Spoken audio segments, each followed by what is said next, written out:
Hello, everybody. Good Hey guys. afternoon. Good afternoon. Welcome to another Maximize Monday. We are live. Today it is September the 29th, correct? Yep. Mm-hmm. September the 29th. We were off last week, had some things to take care of, but we are here today, live and back with you all on Maximize Monday. Something we do every single Monday at 12 p.m. Just a quick uh, lunchtime discussion with you all. We hope that you enjoy them. Thank you for all of our regulars who watch and Our people maximizers. our max Jesus our maximizers. Uh, welcome to everybody. You look like your mom. The older you get, you know that, right? Yeah, I do. Yeah. I see it. Uh-huh. Because y'all both be looking up like. You Uh, that's very true. both got that same look. I gotta see. Just We both going blind. That's the problem. I know. I know.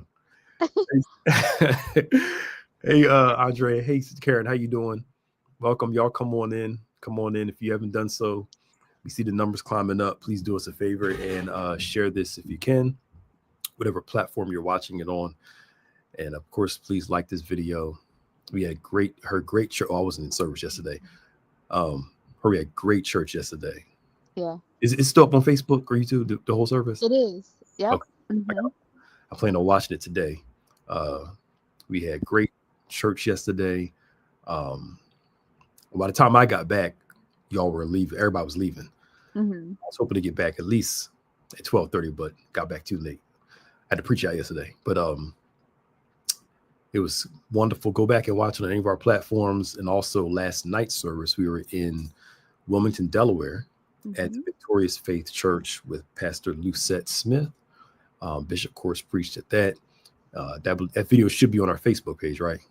Yep, it's posted on our Facebook page, on Bethany's page, and then it's also shared onto our YouTube channel as like a post. It's not a Post. video itself, but it links Okay. over to where you can watch it. Okay. Cool. So go back and check that out. So we had a full day yesterday. God's good. Eagles won. Um, Yes. I'm a little worried sometimes about them, but They always kind of bring it yeah, through. So yeah, a win is a win. yeah. I'll Look, take it. you take it as long as they keep improving Yep. as it goes on. Long year, still early. Uh, Mm-hmm. but anywho, again, if you haven't done so, please do us a favor and share this if you can. We're excited about what God is doing. We're moving into October. Our church anniversary is next month, and you'll hear Yep. more about that next month. We're talking about advancing the kingdom. It actually starts this coming Sunday. Yeah. So it's baptism, communion this coming Sunday. Uh, as we're celebrating our church anniversary, trusting and believing God for great things as He continues to advance what He's doing in Bethany Church and all those who are connected to it. Yeah. All righty. We're coming to the end of the year. We're not there yet, but we're getting close. And Yep. usually around this time, we start talking about some of the things that we want to. Hey, Keith. Hey, Robin. We want to accomplish before the year is out. Mm-hmm. And Bishop did something was good last night talking about vision. Took a whole bunch of notes Mm-hmm. and how vision and the process go together. Yeah. And God will give you the end result. And something I told the church I preached at yesterday that there's a reason why God says, like, daily bread, because He doesn't want you focused on too much about tomorrow. Mm-hmm. Focus on today, get through today. Not saying don't plan for your future, because vision gives you a future. What I'm saying is that as you go, God gives you bread, what you need along the journey. Mm-hmm. Bishop said last night that God starts revealing more to you as you mature, as you grow. Mm-hmm. You're ready to handle what He wants you to see. And I'm saying all this to say, I think sometimes we just focus on the end result, but don't focus on the process to get you to said end result. Yeah. We just want to get there. I believe God's going to get me there. But what are you going to do? And what's your What part to get there? are You you doing? wake up and just there's a how. God gives a how. Mm-hmm. Guides you along the way, and he gives you steps to obey him along the way. And I think sometimes we forget about process and we forget about the how part. So, you could speak to that. I was kind of just introducing that. I'll be right back. It's cold in here. Oh boy. Good. All right, I'm going. Hold on. Wait. No, it's true. Well, while you were saying that, one of the things I was thinking, in just about every aspect of our lives, we see how there is a process to things. It's like when you're cooking, like there's steps and ingredients. There's a process that has to happen in order for you to get to the end goal of what it is that you're trying to eat. And if you miss one step of that, or you use too much of an ingredient, what turns out isn't what you want. I remember one time I baked a cake and I thought I was following the process, but I missed a step in the cake. Uh-huh. It didn't end What happened? well. It turned out flat. It turned out flat. Uh-huh. But because I wasn't following the process. Uh-huh. So I was saying, like, we know throughout our lives that there is a process to things, but I don't understand why when it comes to um I don't know how the right word for it. But when it comes to those things where maybe we're expecting God to do a little bit more, we throw all that process out the window and what we're supposed to do in things and just expect for God to make it happen. Can I jump in? Can I jump in the deep end of the pool? Yep. Create a little controversy. I think sometimes in deliverance, charismatic circles, which we preach deliverance, Pentecostal, all that stuff. So I'm not knocking the whole thing. I'm just talking about a portion of it. Mm-hmm. We hear so much about God's going to do it. It's coming soon. He's going to bring it to pass. But we teach it here, so we don't issue here. But you don't hear a lot about process in those things. So it's always, Mm-hmm. I'm waiting for God. He's going to do it. He's going to do it. I'm Mm-hmm. waiting for him to do it. Wait for him to do it. And I'm not saying you take matters in your own hands. But what I'm saying is that if you want to be truthful to it, yeah, God's going to do it. But what part do you have to play Mm-hmm. in God doing it? But I mean, think about it. You talk to a lot of people, God's going to bless my finances. How? I don't know. He's going to do it. I just gave. He's going to do it. Well, you ain't talking about work. You ain't talking about business. Yeah. We want things by miracle. Mm-hmm. We want everything by miracle. So we just sit there and say God's going to do it, not what part am I going to play. Right. But I think it's easier to you know what it is. It feels like a repackaged message of back in the days to say I'm waiting for my ship to come in. Mm-hmm. That's what it feels like. They took that message and put God behind it, and people still waiting. Because we just waiting for it just to. Yeah. I got to do nothing. It's coming in soon, and Mm-hmm. I'm not saying that's a total blame. I'm just sitting there saying that if we're going to teach this, sing it, we got to be truthful. This is Yeah. what it takes for you to get here. Yeah. God blesses the work of your hands. This is a process. This is protocol. Mm-hmm. But if you're sitting back waiting, like the book's not going to write itself. Right. The business is not going to market itself. I'm going to start a business. Everybody going to come. You ain't putting no flyers out. You ain't making no posts. You're doing nothing to market what you It have. would be nice, but it doesn't work that way. It doesn't work that way. Yeah. And it's just, especially like somebody just starting up. See, it's easy for somebody that already has a following to say, I came over here and this worked. Well, you brought like 30,000 people over. Right. I'm just like them, but they don't tell you the work it took for, and the time it took for them behind the scenes. Yeah, to get that. I just want, and we've been saying this for you. I just want a lot. Some people do tell the truth, but a lot of people who succeed in things need to tell the truth. This is what it took Mm-hmm. to get here. Mm-hmm. A lot of blood, sweat, tears, frustration. I quit almost 3 times. It took me 5 years to get this done. Yeah. Have to be able to understand the process. Yeah. So 2 things. My first thought is, the things that we work hard in and, really give a lot of ourselves to are the things that we value, I think, the most, right? But then the other part of that too, one of my favorite scriptures is Ephesians 3:20.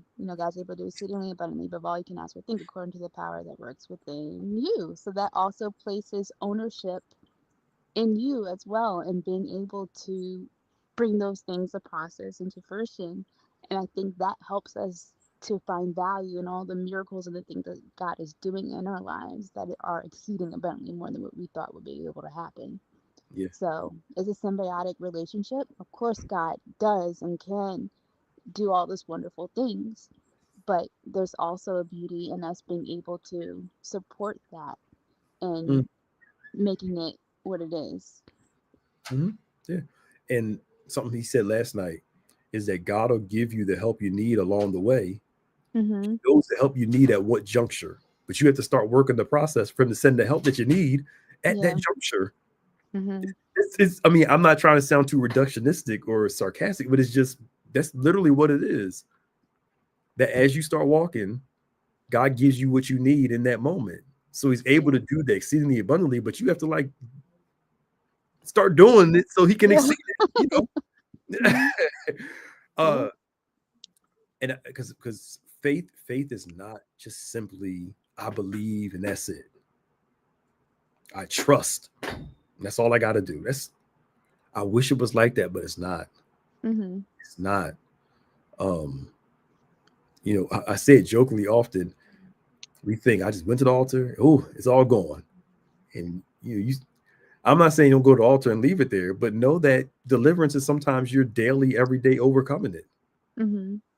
That we want to just a magic trick of got somebody pray for me, and all of a sudden all my problems are gone. I ain't got no Mm-hmm. issue. Mm-hmm. This is a progressive journey of transformation and change. Mm-hmm. Like me going talking about you've been lying for 20 years. Stop lying. And me expect you to stop lying immediately. It just Yeah. some things you grow through and you mature out of. Not using it as an excuse to keep doing certain things, Mm-hmm. but transformation and change is challenging and it requires your participation. Mm-hmm.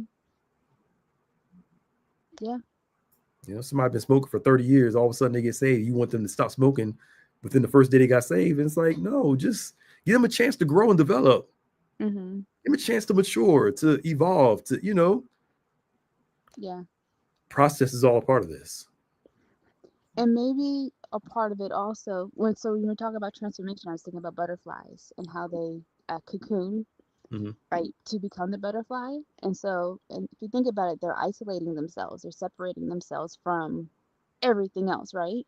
Mm-hmm. And so then maybe that's something that you need to keep in mind as well. Not necessarily isolating ourselves, but withdrawing ourselves from those situations that might be keeping us Mm-hmm. stagnant or keeping us from making that transformation, you know, and actually getting to where we need to be.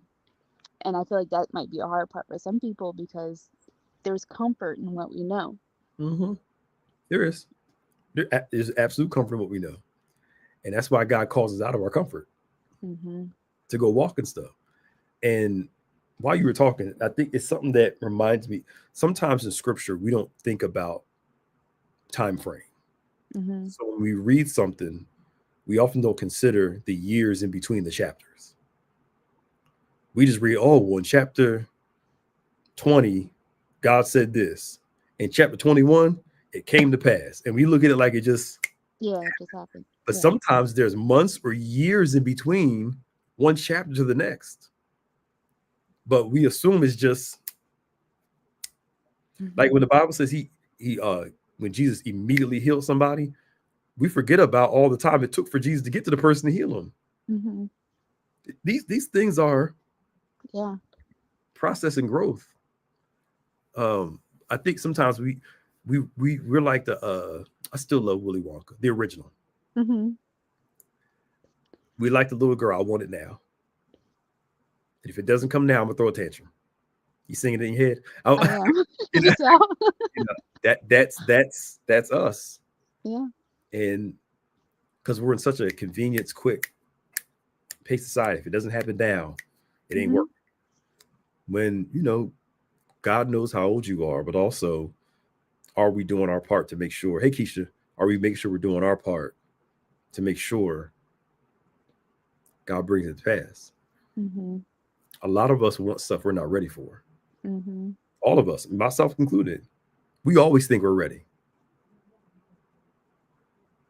I'm learning the older I get, master where you are. That's your main focus. Master Yeah. where you are. Just stay consistent, be diligent, and do what you got to do, and let God open doors. And but if you can't master where you are, how can God trust you with more? Mm-hmm. I'm just saying, faithful over a few, rule over many. Why would I give you something and you can't even take care of what's in front of your face Mm-hmm. consistently? Mm-hmm. Not saying we gotta be perfect, but better. Yeah. Okay. That's really true. Yeah. I mean, it's like it's just all of us need to do like a stewardship assessment. How well am I doing with what I was presently in front of my face? If I can't master this, and mastering doesn't mean I did it. Oh, it's been 2 weeks. No, mastering it means I'm taking my time with it. Mm-hmm. I'm working it. Because we're all evolving and we get better at things over time. And God knows what you need to be that thing. And maybe you're not ready for that thing. You're just ready for another dimension of where you are, Mm-hmm. mastering what you're good at. Because all of us have room for growth for everything. I could be a better preacher, better pastor. You can be this. Somebody can be a better leader. Somebody can be, all of us, just keep better person, keep evolving in those areas. Mm-hmm. But if we can't stay faithful, Yeah. master this. Stay right It here. kind of makes me think a little bit of like what you spoke on, what we recorded today. Mhm. Being able to be happy where you are. So being able to master and be happy and satisfied, not neglecting the need to want to grow, but to be able to take where you are and to make the best out of it and be fulfilled in that before God's taking you to the next level. Yeah, yeah. We have like Eve, and it's gonna whenever that comes out. Like Eve, we have a tendency to elevate an earthly thing to God's place, Mm-hmm. and it's nothing wrong with wanting stuff. I am not saying nothing wrong if you need some more money, you want some more money. If you're single, don't want to be married, ain't nothing wrong with none of that stuff. But if that stuff is elevated to the point that is ruining your mood, you have it in the wrong place. Mm-hmm.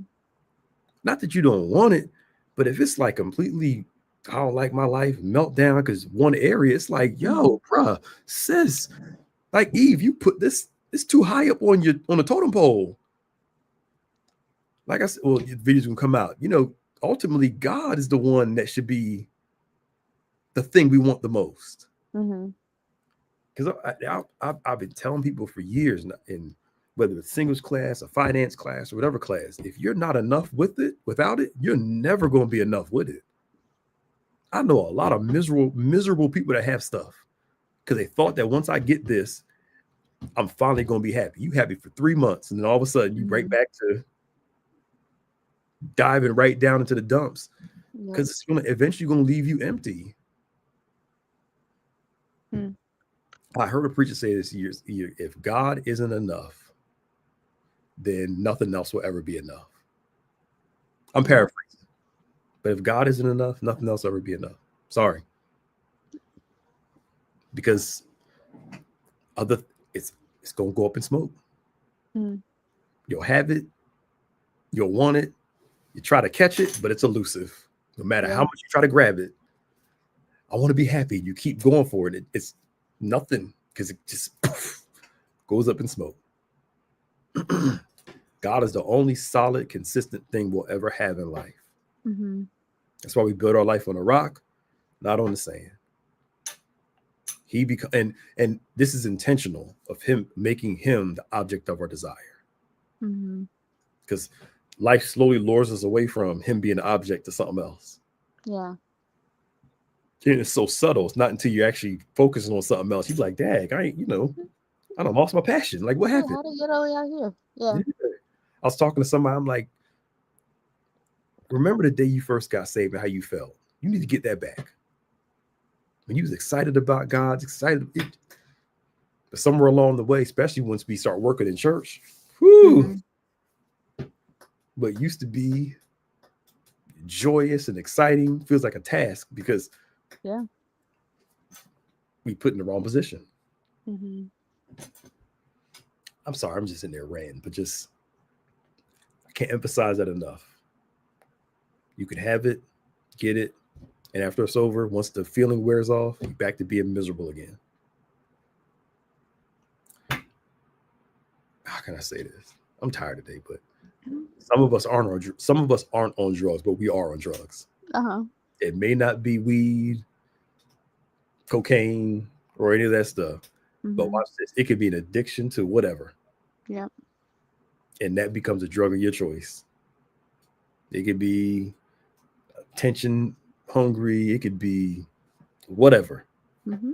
You ain't going to jail for that drug, but it's an addiction to something. Mm. All right, I'm sorry. I'm just sitting here ranting, and I'm just saying, like Yeah, it's all very true. Yeah. it could become your driving force, and then you get it. It's like a drug addict. That's why they call what chasing the dragon. Mm-hmm. But you're trying to get that first high back, and you never get it back. It's never as good as the first time, as they say. And you keep getting, you got to keep doing more and more and more and more and more, and it keep getting let you down, let you down, let you down, and that temporary fix just. Sometimes you can lose your passion for God, and you got to reawaken that bad boy again. Mm-hmm. Church I was at yesterday, I told them you got to learn to put some logs on the fire. Mm-hmm. It's intentional. Like any relationship, you got to be intentional about keeping the fire going. Because if you don't, you could be married and be two people living in the house, but have no passion for each other. Because you're not being intentional about the fire and the log, putting logs on the fire. All right, I'm sorry. Great. My bad. No, honest, I really don't got nothing. It's all very true. Yeah.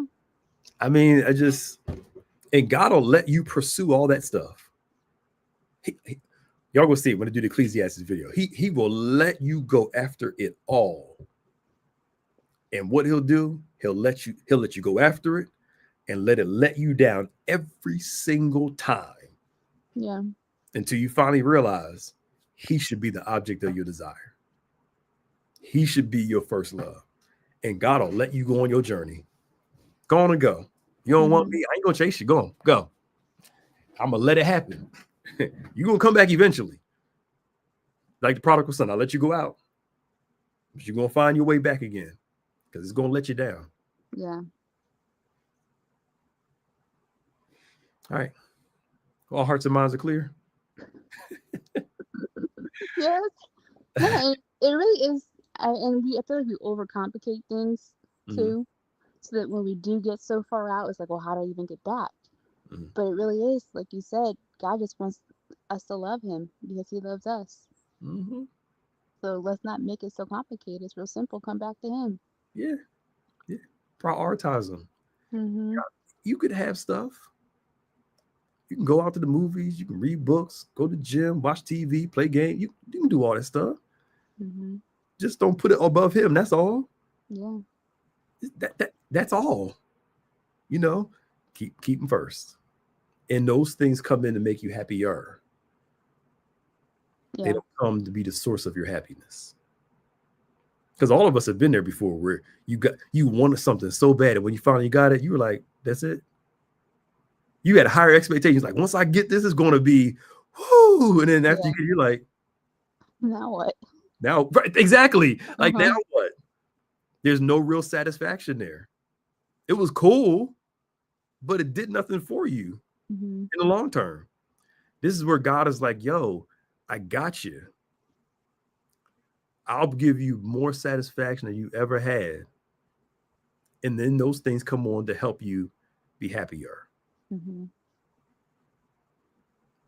But I think sometimes we're addicted to the short-term pleasure. Because this thing gives me a short-term burst of enjoyment. But here's the problem. It makes you, it's like digging a hole. It makes you emptier and emptier and emptier. Now you're more disappointed because it just makes it worse. I heard somebody preach say this years ago. God's presence is the only presence that can satisfy you and make you want more of it at the same time. His presence is the only thing that can satisfy that need for him, but also create a deeper need. That's what it is. Because in God, you feel, ooh, that was good. I want more of it. But you feel satisfied though. It's like I'm talking about a real move of God in church. Like, I'm talking about emotional. I'm talking about God really touched you. Mm-hmm. You walk for days. That thing is just like, wow, I want more of that. But you feel satisfied even though you want more. Mm-hmm. That's what God wants. And I don't know if you ever experienced, I have. That service was so powerful. I walked out days. I'm still just like in a daze. Like Tuesday, I'm still like, whoa, let's do that again. But it felt so satisfying. Because God knows how to fill a hole, but create a deeper desire for him where it's not toxic. It's not crazy. It doesn't make you miserable. It actually makes you more grounded and more satisfied. Yeah. All right, I'm done. All right. That's good stuff. I think I'm back to your first love. Yeah. And it's so easy to get distracted because we're looking at how other people are doing and what you think you can copy. Mm-hmm. But if that's founded in God and ours isn't, it's not going to be the same. Yep. And we don't know the behind the scenes of that person's life. They could be absolutely miserable. We have no idea. Come on. No idea. All right. What's up? Oh, yeah. Good. Okay. Anyway, hope y'all enjoyed this today. Hope it's all made us think and consider some things. Be intentional about God first. Be intentional about your prayer life. Intentional about your word life. Intentional about running to him first. Thanks for joining us, Tay. I hope I said your name right. I'm sorry if I said your name wrong. Tay Marie. I apologize if I pronounced it wrong. Thank you for coming on today. And for those who came on for the first time, those who are regulars coming back, hope you enjoyed it. We'll talk more about this next week. At least I think so. We always say that and talk about a different topic. But I believe this is the season where God is drawing us back to him. I'm talking about universal. As a people, we've gotten so Americanized and so consumer driven, where it's more about what we can get from God rather than him. Mm-hmm. It's more about what I can get from him. If I can get this. Nothing wrong with receiving from God. Nothing wrong with expecting God to move in your life. But what about him? Because when you got him, he starts bringing everything else. Yeah. And it's, we got to, as Paul says, having God and being content is your greatest gain. Again, nothing wrong with wanting enough money to pay your bills and go on vacation. I'm not saying that. We all want that. To be able to take care of yourself, take care of your family, and have some money to enjoy. And nothing wrong with that. Make money. Go do your thing. I'm just saying God priority. Right. That's it. All right. Let me stop. We're going to start preaching beyond until 1 o'clock. Hope y'all enjoyed this today. We'll be back next Monday at 12 noon. We'd love to see you all for another Maximize Monday. Tonight we have our Embrace class at 7 o'clock online in person. Tomorrow there's nothing tomorrow night, right? Right, because it's Fifth Tuesday, so there's nothing scheduled. Yeah, so Fifth Tuesday is nothing scheduled tomorrow. We do a Bible study Wednesday, 12 noon in person, as well as at 7 p.m. online and in person on Wednesday at 7. Of course, On Point this coming Saturday, and we have baptism communion this coming Sunday, first Sunday as we start church anniversary. All right, anything else? No, these are the next. I think this is the best part of the year coming up, so I'm just really excited. Well, I mean, it's already been candy corn season, but I love these next 3 months of the year, and I'm excited for how that's going to unfold in church, starting with our church anniversary. Oh, you were talking about church. I thought you were going to talk about like your fall love and all that stuff like that. No, I was keeping it holy. I'm all right. It's going to be a great time in Bethany Church. So you all have a great day. God bless you. God keep you. See you later. Bye, y'all. Bye.